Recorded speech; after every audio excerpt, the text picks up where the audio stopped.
Everyone in the room thought the Korean Mafia boss was about to eat. Only the waitress knew he was about to die. The plate was already in his hands. The poison was already active. And if she was wrong, she wouldn't make it out of the restaurant alive. So she did the one thing no one is allowed to do. She touched his plate. The fork was already halfway to his mouth. The dish looked perfect, expensive, flawless, plated by a chef who didn't make mistakes. But Zariah Mitchell saw it. Not because she was special, not because she was brave. Because she was used to noticing things no one else cared enough to see. Only those with the sharpest instinct see the danger before it strikes. If you recognize the power in Zariah's silence, you belong in our inner circle. Click subscribe and turn on notifications. Don't let the next chapter of this empire pass you by. The garnish was wrong. The steam rose too thin, too sweet, and there was a faint shimmer in the air that didn't belong on food meant to impress a king. Her stomach dropped. Poison. Around her, the restaurant stayed calm. Crystal glasses clinked. Soft music floated through the room.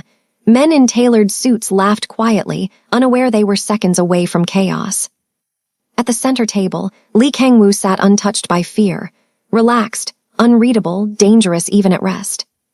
His brother, Lee Junyoung, scanned the room with cold precision. Security was tight, too tight. Which meant the danger wasn't coming from outside. Zariah's hands tightened around the plate. If she said nothing, he would be dead in seconds. If she spoke, she would be dragged away before she finished the sentence. And if she was wrong, no one would apologize for killing a waitress. So she made a decision that split her life in two. She stepped forward like it was routine, like she belonged there, like she wasn't about to gamble her life in front of men who erased people for less. And in one smooth, silent motion, Zariah swapped the plate. The fork stopped. The room didn't react. But something invisible shifted. Because in that moment, someone in the restaurant realized their plan had failed. And someone else realized the most dangerous woman in the room was the one nobody had been watching. No one screamed, no one moved. The music kept playing, soft and elegant, as if nothing dangerous had just happened. Lee Kang-woo slowly lowered his fork. He didn't look at the plate. He didn't look at the waitress. He looked at his brother. Lee Junyoung caught the exchange instantly. Zariah felt it then, the weight of attention, not loud, not violent. Focused. The kind that decides whether you keep breathing. Junyoung stepped closer, his voice calm, polite, low enough that no one else could hear. Why did you touch that plate? It wasn't a question, it was a measurement. Zariah kept her hands steady. In this room, shaking meant guilt. She chose her words carefully because the truth, spoken the wrong way, could sound like an accusation. I noticed an error, she said, in the service. Junyoung's eyes didn't soften. Errors didn't reach this table. Around them, the inner circle stayed relaxed, unaware they were sitting inside a failed assassination. Kang-woo finally spoke, quiet, controlled. Then tell me, he said, what kind of error decides whether a man lives? And just like that, Zariah understood something terrifying. This wasn't about the plate anymore. It was about whether she could prove the truth without pointing a finger, before the real enemy tried again. The steam was wrong. Zariah had served this dish dozens of times. Same cut of meat, same reduction, same final flourish meant to impress men who paid more for dinner than she earned in a month. She knew how it should rise. Slow, rich, almost lazy, carrying the clean warmth of butter and wine. This steam lifted too fast. Too thin, too eager. It curled upward in a way that didn't cling to the plate, didn't settle into the air. And beneath the sweetness, just faint enough to be missed by anyone not trained to notice, there was a sharper note. Metallic, chemical, out of place in a restaurant built on perfection. Zariah didn't gasp. She didn't freeze again. She leaned into what she'd learned surviving rooms where mistakes weren't forgiven. She checked the garnish. The herb sprig angled left instead of right, small, almost insulting in how subtle it was. The kind of change meant to look accidental, The kind meant to pass inspection because no one important ever inspected their own food. Across the table, Lee Kangwoo sat exactly as he had moments ago. Still, composed, dangerous without moving. He hadn't raised his voice. He hadn't demanded answers. He didn't need to. His presence pressed down on the room like gravity, bending attention toward him whether he acknowledged it or not. Men like him didn't rush. They waited. The world adjusted. Zaraya felt that weight now. She could feel his gaze without looking up, calm and unreadable, as if he were observing a chessboard already arranged to his liking. He didn't smell the poison. He didn't see the steam. He didn't need to. He was used to threats announcing themselves loudly. This one whispered. Her mind replayed the moment in the service corridor earlier, the plate handed off without eye contact, the chef's apology too smooth, too rehearsed. A private dinner labeled secure. Security that watched doors instead of hands. The danger hadn't entered the restaurant. It had been invited in. Zaraya kept her posture respectful, her expression neutral. Panic would turn her into a suspect. Confidence would turn her into a liar. She chose precision. Lee Junyoung shifted closer, silent as a shadow. His eyes flicked from her face to the table, to the plate that no longer sat in front of his brother. He noticed everything, but not the steam. Not yet. Zaraya understood, then why it had fallen to her. In rooms like this, power made people blind.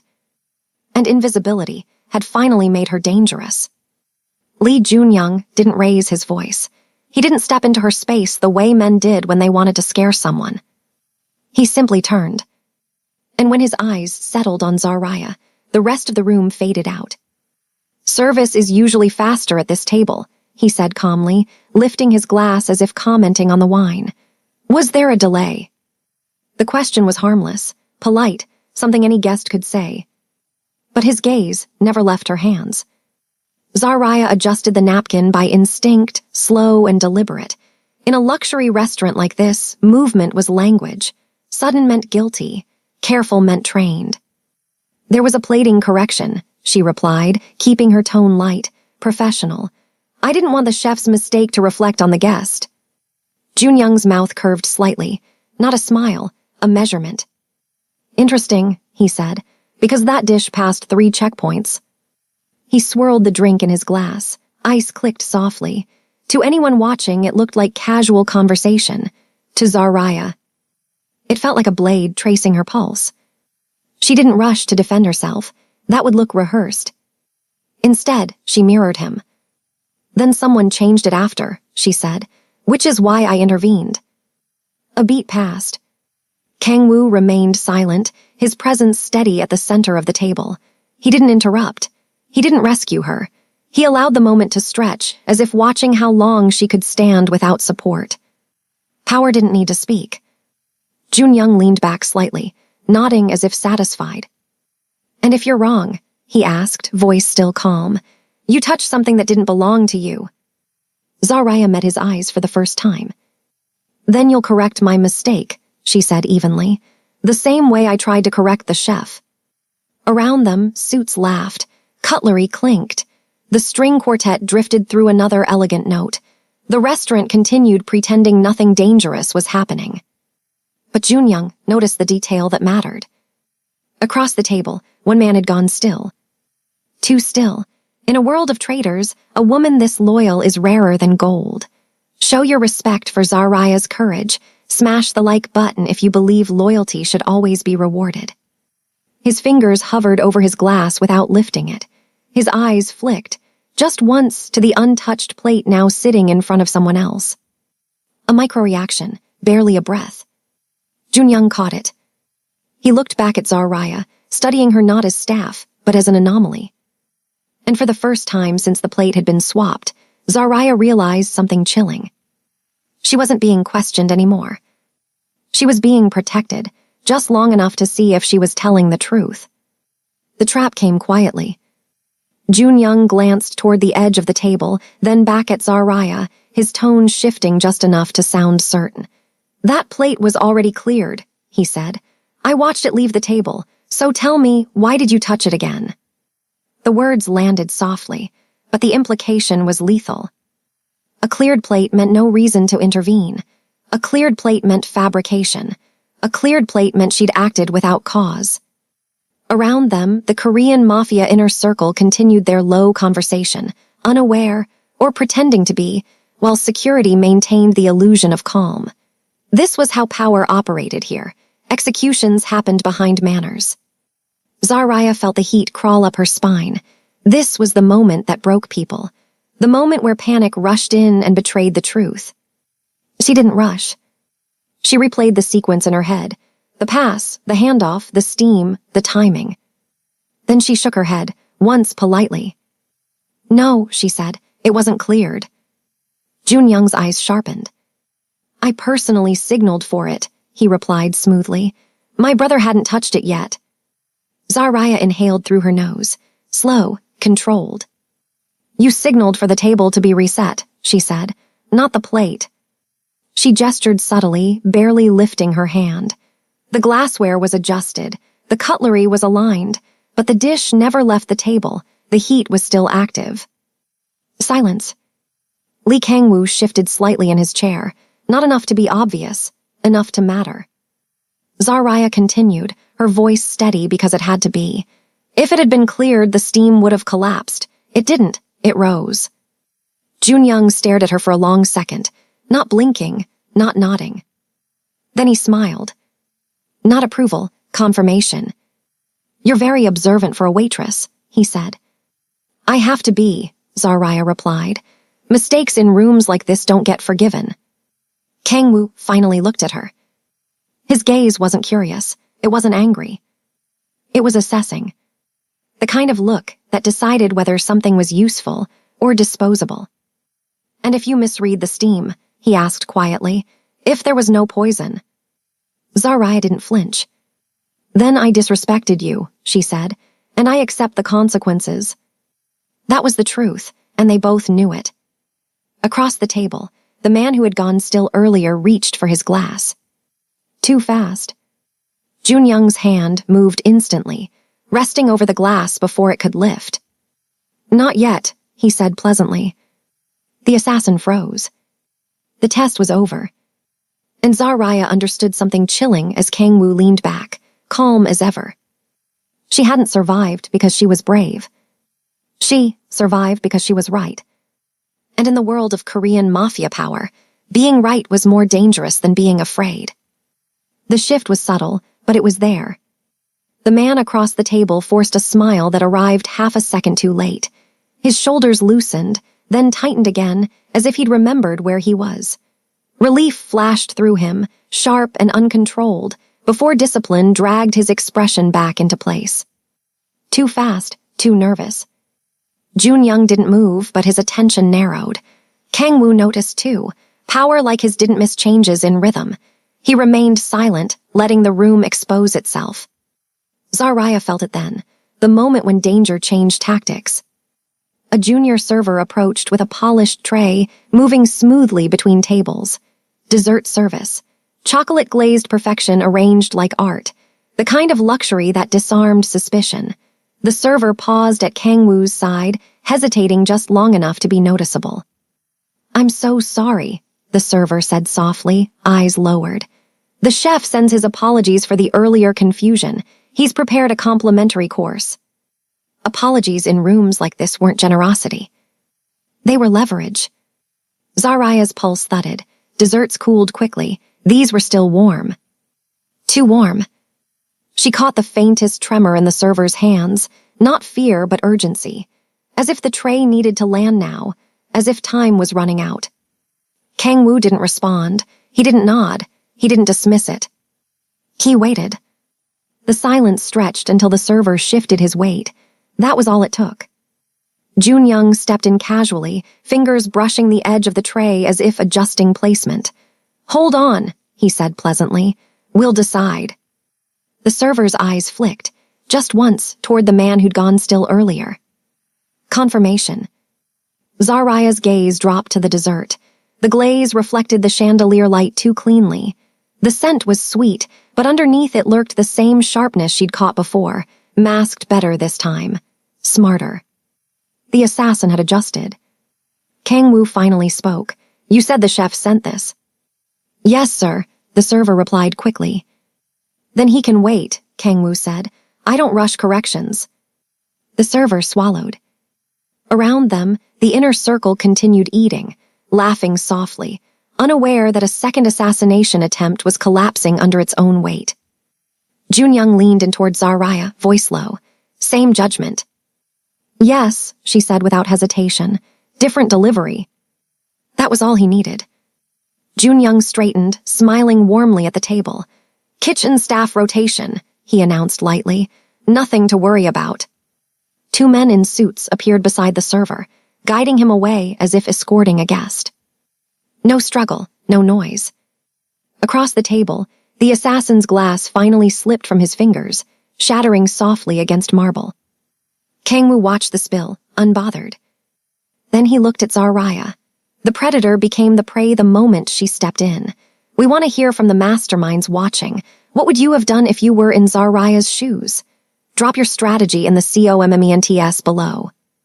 The title of the night had already been written. The Korean Mafia boss had been poisoned. And the black waitress was the reason he was still alive. The room didn't quiet when Lee Kang-woo spoke.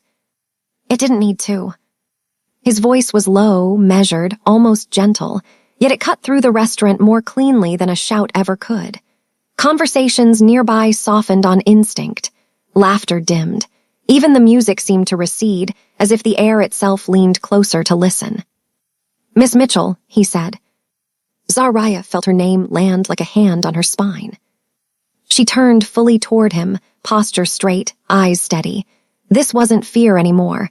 This was attention, and attention from a Korean mafia boss was never neutral. "You intervened twice," Kang-woo continued, folding his hands calmly on the table. "Once without permission, once without hesitation." He looked at the untouched dessert, then at the space where the first plate had been. "I didn't ask if you were correct," he said. "I'm asking something else." Zaraya waited. Silence here was safer than guessing. "What were you willing to lose?" Kang-woo asked softly. "To stop me from eating." The question was surgical. Not why she did it. Not how she knew. What she was prepared to sacrifice. Zaraya swallowed, choosing honesty over drama. "My job," she said. "My freedom, my life." Kang-woo studied her face, not searching for fear but for calculation. He was used to liars begging, used to allies bargaining. Zaraya did neither. "And if there was no poison?" he asked. "Then I disrespected you," she replied, publicly. A ripple passed through the inner circle. Disrespect carried consequences here. "And," Kang-woo prompted. "And I would accept whatever you decided," she finished. Junyoung's jaw tightened slightly. He knew what that answer meant. She hadn't acted for reward. She hadn't acted to be seen. She had acted because she couldn't unsee the danger. Kang-woo leaned back in his chair, exhaling slowly. The gesture looked relaxed. It was control reasserting itself after threat. "You understand," he said, "that saving my life does not guarantee your safety." "Yes," Zaraya said. "In fact," he continued, "it may have made you more visible." She met his gaze. "I know." A beat passed. Then Kang-woo nodded once. "Good," he said quietly, "because invisible people don't survive long in my world." He turned his attention to the table, lifting his glass at last. The motion signaled something unspoken. Final. The remaining guests resumed breathing. The danger didn't leave, but it settled. Kang-woo looked back at Zaraya one final time. "Stay close," he said. "Tonight isn't finished." And in that moment, Zaraya understood the shift. She hadn't just stopped a poisoning.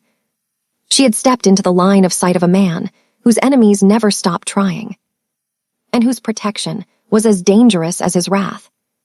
Zaraya didn't accuse anyone. She didn't point. She didn't whisper a name. She did what she'd learned to do best. She controlled the moment. "Sir," she said softly, eyes on Kang-woo, "may I correct the service order?" The phrasing mattered. It sounded harmless, routine, a waitress asking permission to slow things down. Kang-woo studied her for a fraction of a second, then inclined his head. a signal so subtle only Junyoung noticed it. "Proceed," Kangwoo said. Zaraya turned to the table with practiced calm. "For quality assurance," she said, lifting the dessert tray slightly, "the kitchen recommends a brief rest before serving. Temperature affects the glaze." No one argued with quality. She set the tray down, not in front of Kangwoo, but on the side station beneath the chandelier's light, close enough to observe, far enough to delay. Seconds passed. The room breathed again. Conversations resumed in low tones. The assassin had time to think. That was the point. Zaraya adjusted a clean silver spoon beside the dessert, letting its polished surface hover near the steam. She didn't touch the dish. She didn't contaminate anything. She simply waited. The glaze dulled faster than it should have. The steam thinned again, too sharp, too fast, then wavered, reacting to the cooler air. Zaraya's eyes tracked the change. She lifted the spoon, tilting it so the metal caught the vapor. A faint discoloration bloomed along the edge, barely visible, but wrong. She didn't announce it. She let Junyoung see it. His gaze snapped to the spoon, his jaw set. Across the table, the man who'd gone still earlier shifted in his seat. Once, twice. His fingers tapped the marble, then stopped. Sweat gathered at his temple despite the cool room. Delay had become exposure. "Is there a problem?" the man asked too quickly, forcing a laugh. "We've been waiting." Kangwoo's eyes lifted to him, calm and unreadable. "Waiting," he echoed. Zaraya stepped back, hands folded. She'd done enough. Junyoung moved in one smooth motion, lifting the spoon and placing it back down, blocking the dessert from view. "Kitchen protocol," he said pleasantly. "We'll take it from here." The man's smile cracked. "No need," he said, reaching for his glass again. Junyoung's hand settled over it, gentle but immovable. "That wasn't a suggestion," he replied. The table went quiet, not with fear but with understanding. Something had been decided. Kangwoo didn't look at the dessert again. He looked at Zaraya. "You showed restraint," he said, "and patience." She met his gaze. "Accusations cause panic," she said. "Proof causes silence." Kangwoo nodded once. Somewhere behind them, chairs shifted. Men stood. The restaurant kept its elegance, its music, its illusion. But the poisoner had revealed himself, not by words, but by impatience. And Zaraya had proven the truth without saying a name. No one screamed. That was the strangest part.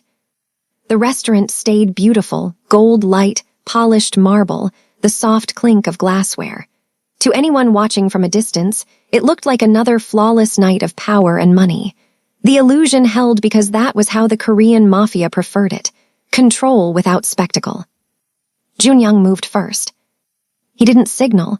He didn't raise his voice. He simply stepped to the side of the table as if adjusting the flow of service. Two men in tailored suits mirrored him from opposite angles, their timing so precise it looked rehearsed, which it was. The man who had been sweating noticed too late. His chair shifted back an inch, just enough. Junyoung's hand landed on his shoulder, light, almost friendly. "Careful," he said pleasantly. "You'll spill your drink." The pressure increased. Not enough to bruise, enough to anchor. Another man appeared at the assassin's other side, blocking the aisle with his body while pretending to examine his phone. A third casually positioned himself behind, cutting off retreat. No grabbing, no shouting, just space disappearing. Zaraya watched it happen with a steady breath. This was how power closed its fist, quietly, without warning. "Is something wrong?" the man asked, trying to laugh it off. His voice cracked halfway through. Junyoung leaned closer, still smiling. "That depends," he said, "on how much noise you make." The man swallowed. Around them, waitstaff continued moving. Plates were cleared. Wine was poured. A nearby couple laughed at a private joke, unaware they were 3 feet from an arrest that would never be recorded. Kangwoo remained seated. He didn't need to stand. His authority radiated outward, unquestioned. He lifted his glass, took a slow sip, and watched as if observing a demonstration he'd already mastered. The assassin tried once more to move. Junyoung's grip tightened briefly. The message was delivered without pain. "Walk," Junyoung said softly. They guided him away from the table, steps measured, unhurried. To anyone glancing over, it looked like a guest being escorted to the restroom. Respectful, discreet. The music swelled slightly, covering the soft scrape of a chair leg against marble. Zaraya felt the shift as they passed her, a release of pressure, followed immediately by something heavier. Attention. Junyoung glanced back at her, eyes sharp but approving. The capture had worked because of timing, because of patience, because she'd forced the assassin to reveal himself without ever accusing him. Zaraya just proved that the most dangerous person in the room is the one nobody is watching. Are you enjoying this Afro-Korean power play? Share this video with one person who appreciates a story where the underdog takes the throne. Kang-woo set his glass down. Resume, he said quietly. And just like that, the night returned to normal. Except it was. The poison was neutralized, the threat was contained. And the black waitress who had swapped a Korean Mafia boss's plate now stood at the center of something far more dangerous than a meal gone wrong. She had been seen. And in this world, being seen meant nothing would ever be simple again. They didn't drag him far. Just beyond the private dining wing, past a corridor lined with art no one ever stopped to admire, the doors closed softly behind them. The restaurant's music faded into a distant hum, replaced by silence so complete it felt deliberate. The man's composure collapsed the moment the last door shut.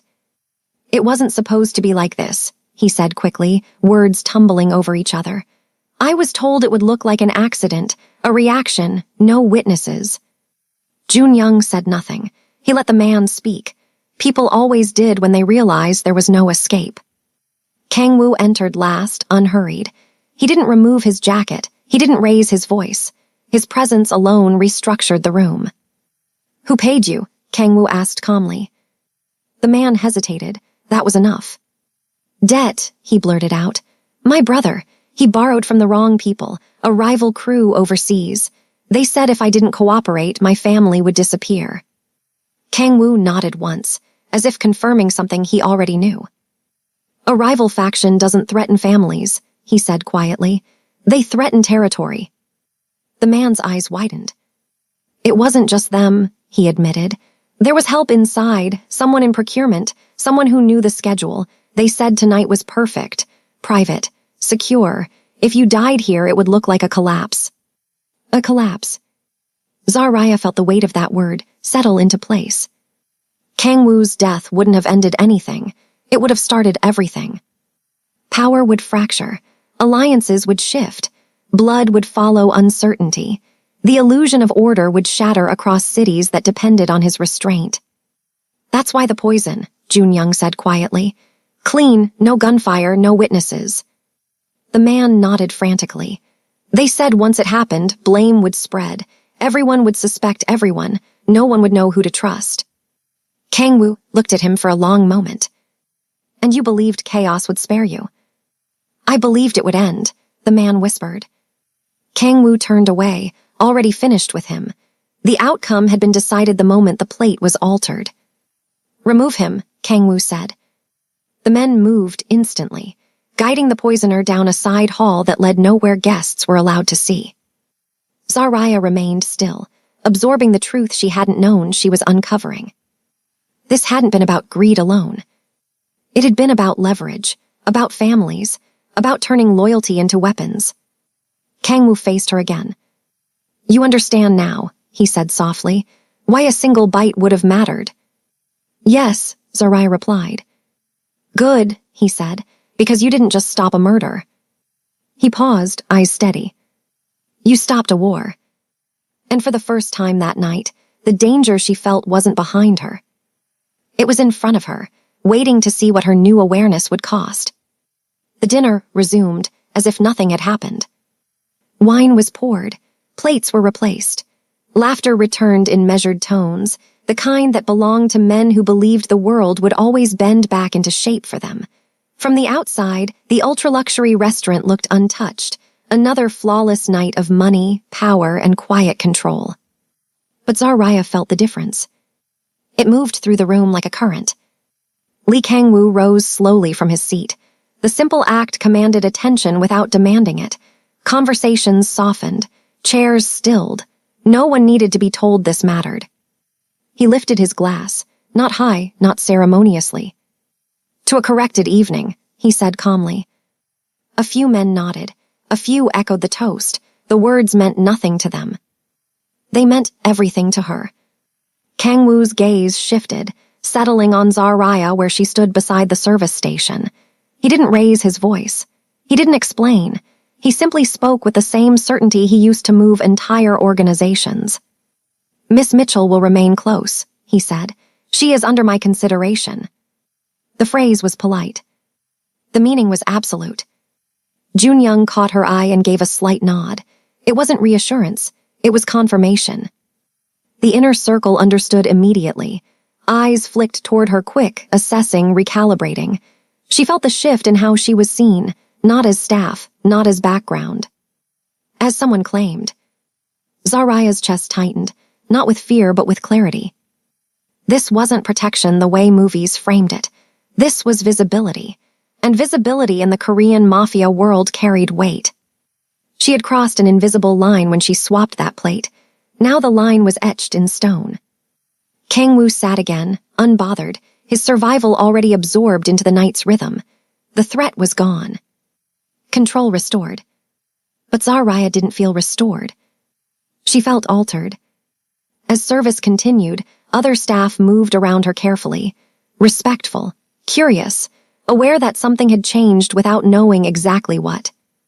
She caught her reflection briefly in the polished surface of a wine bucket. Same uniform, same posture. Different gravity. When the night finally began to wind down, Kangwoo stood once more, adjusting his jacket. He paused beside her, not close enough to invite conversation, but close enough to be unmistakable. "You did what others couldn't," he said quietly, "and what most wouldn't." Zaraya met his eyes. "I did my job." A corner of his mouth lifted, not a smile, but acknowledgement. "No," he said, "you chose not to disappear." He turned away then, already moving on, already surrounded. Zaraya watched him go, understanding settling deep in her bones. The Korean Mafia boss had survived because she acted. And the black waitress, who once moved unnoticed through rooms like this, would never be invisible again. That was the reward. And the risk. And the beginning of a life where being untouched no longer meant being unseen. Zaraya is no longer just a waitress. She is the king's shadow. But in this world, protection is just another word for danger. If you're ready to see how Kangwoo claims what belongs to him, make sure you've LIKED and SUBSCRIBED. The next episode is coming, and you won't want to miss the moment the world realizes who she really is. Join the family now.